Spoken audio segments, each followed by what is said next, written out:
پہلے ہمیں افغانستان کی جنگ میں دھکیلا، اور جہاد کے نام پر امریکہ بہادر نے ہمیں جو نقصان پہنچایا اور جو بدنامی ہماری ہوئی، اور جو ہمارے نوجوان جنہیں جہاد کا نام دے کر ان سے آ، ان کا مستقبل چھینا گیا، اور اب پھر امریکہ بہادر ہمیں کہیں اور دھکیلنا چاہتا ہے۔ کیا ہم اس طرح کی جنگیں لڑتے رہیں گے؟ کیا لوگوں کے کام آتے رہیں گے؟ ہمارے پاس اپنے دفاع اور اپنے اختیارات کوئی نہیں ہے۔ غلام گردش میں طاہر پرواز آپ کی خدمت میں حاضر ہے۔ ایک خبر نظر سے گزری کہ بحیرہ احمر، جسے ریڈ سی کہتے ہیں، جہاں حوثیوں نے، یمنی حوثیوں نے باقاعدہ طور پر پوری دنیا کا ناطقہ بند کیا ہوا ہے، اور ان کا یہ کہنا ہے کہ یہ جہاں سے بحری جہاز صرف اس صورت میں جائیں گے، صرف اس صورت میں کہ اگر وہاں غزہ میں جنگ بندی ہو جاتی ہے، مستقل جنگ بندی۔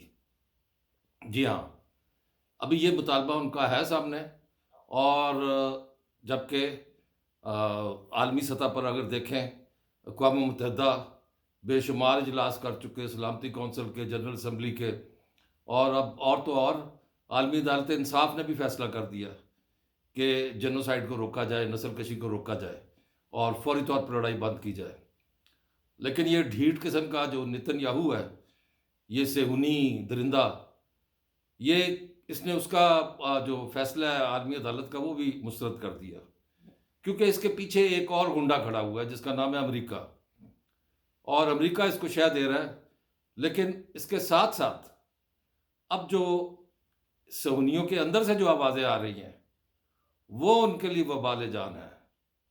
اس کی وجہ یہ ہے کہ ان کے جو لوگ اس وقت حماس کی قید میں ہیں، ان کا پریشر بڑھتا جا رہا ہے۔ وہ بہت سے قیدی جو ہے وہ تو اسرائیلی بمباری میں مارے گئے، اور مزید جو ہے وہ بھی مارے جائیں گے اگر یہ جنگ نہ رکی تو یہ چیز جو ہے یہ دیکھنے والی ہے۔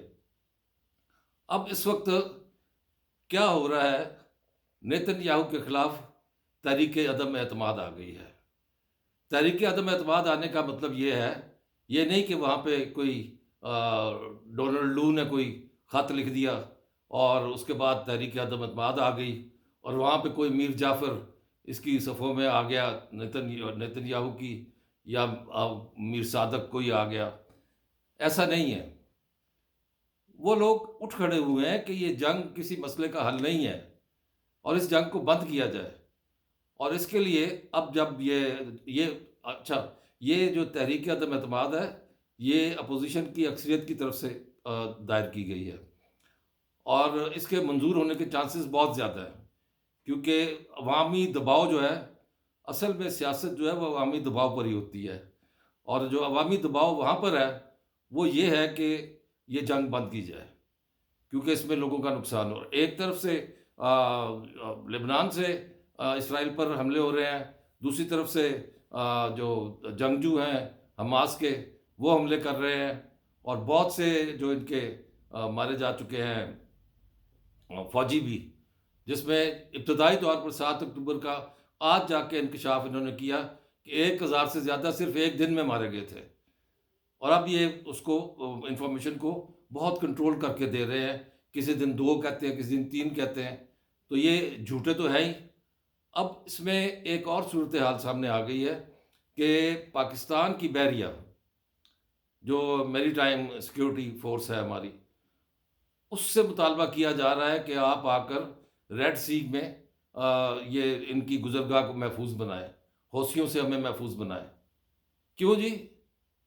تاکہ آپ کا جو سامان ہے، جس میں اسلحہ ہے، جس میں اسرائیلیوں کے لیے خوراک اور دوسری چیزیں ہیں، آئل ہے، وہ وہاں پہنچے۔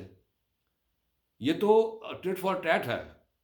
اس میں اگر پاکستانی حکام کی طرف سے کیا جواب گیا ہے، یہ تو مجھے ابھی نہیں پتا، اور نہ ہی اس کو سرکاری سطح پر اس بات کو اچھالا گیا ہے، اور نہ ہی سرکاری سطح پر اس پہ کوئی تبصرہ کیا گیا ہے۔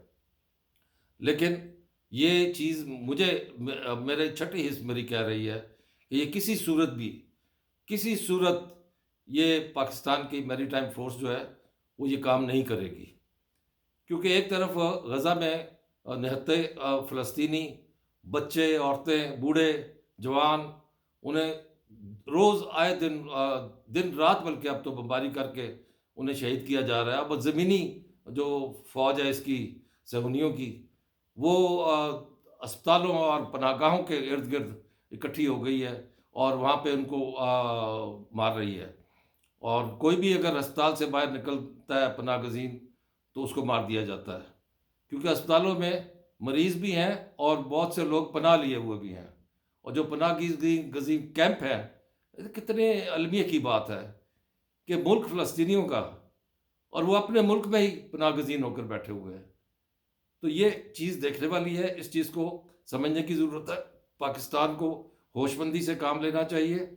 اس وقت ہمیں ظاہر ہے ہمیں ہمارے پاس اور اس کے علاوہ اور ہے کیا، ہمیں اگر انہوں نے کوئی روپ ڈالا ورلڈ بینک نے یا آئی ایم ایف نے کہ نہیں یہ آپ کام کریں، تو پھر اس صورت میں یا اقوام متحدہ ہمیں کچھ کہہ دے کہ ہم تو فوراً بھاگ کے چلے جائیں گے۔ پہلے ہی ہم اپنا پاکستان کی افواج کے 180 کے قریب جو فوجی ہیں وہ شہید ہو چکے ہیں اقوام متحدہ کی امن فوج میں۔ تو اقوام متحدہ کی امن فوج کسی اور ملک کی کیوں نہیں جاتی وہاں پہ غزہ میں اور تل ابیب میں، جا کے فوج وہ رکوائے؟ کیا یہ صرف قراردادیں پاس کرنے والا اور قراردادیں چھاپنے والا ادارہ ہے؟ یہ بے توقیر ہو چکا ہے یہ ادارہ، اور اسی طرح اسرائیل نے عالمی عدالت انصاف کو بھی بے توقیر کر دیا ہے۔ تو آپ کی رائے کیا ہے اس بارے میں؟ مجھے ضرور بتائیے گا، پریس کر دیں اگر آپ نے نہیں کیا سبسکرائب، اور بیل آئیکن کو بھی دبا دیجئے، اور اپنی رائے سے ضرور نوازیں۔ پسند آئے تو لائک کریں اور شیئر بھی کیجیے گا۔ اللہ حافظ۔